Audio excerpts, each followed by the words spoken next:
আমরা যারা প্রবাসী আছি, প্রবাসীরা একদম বোকা। কেন বোকা? প্রবাসীরা একজনের কথার মায়ায় পড়ে যায়, একজনের আনন্দের মায়ায় পড়ে যায়। মানুষে একটু কান্না করে কিছু চাইলে পকেটে টাকা না থাকলেও ঋণ করে দিয়া ফেলায়।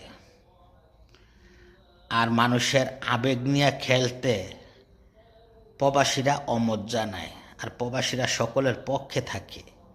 তাই বলি আমি, আমার প্রিয় ভাই, আমাকে প্রবাসীর লগে আপনারা কেউ কোনো দিন রঙ্গলীলা বাজায়েন না।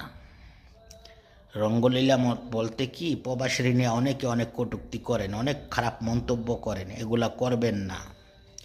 এক একটা প্রবাসীর এক ফোঁটা গাম বাংলা টাকায় 5.5 লাখ। তার মানে এখন বর্তমানে আসতে একটা লোকের 5.5 লাখ টাকা খরচ যায়। যেদিনকা প্রবাসে আইসা এক ফোঁটা গাম বাড়ায়, ওই টাকাটার দাম 5.5 লাখ। এই জন্য বলি, প্রিয় বন্ধু, প্রিয় বোন, প্রিয় ভাই, অনলাইনে প্রবাসে ফেসবুকে যারা কাজ করেন, প্রবাসীকে নিয়ে কোনো কটূক্তি করবেন না। আর প্রবাসীকে সবসময় রেসপেক্ট, ভালোবাসা দেওয়ার চেষ্টা করবেন। ইনশাল্লাহ দোয়া করি ভালো রইল। সবাই আমাদের প্রবাসীর পক্ষে কথা বললেন, প্রবাসীর দোয়া থাকবে।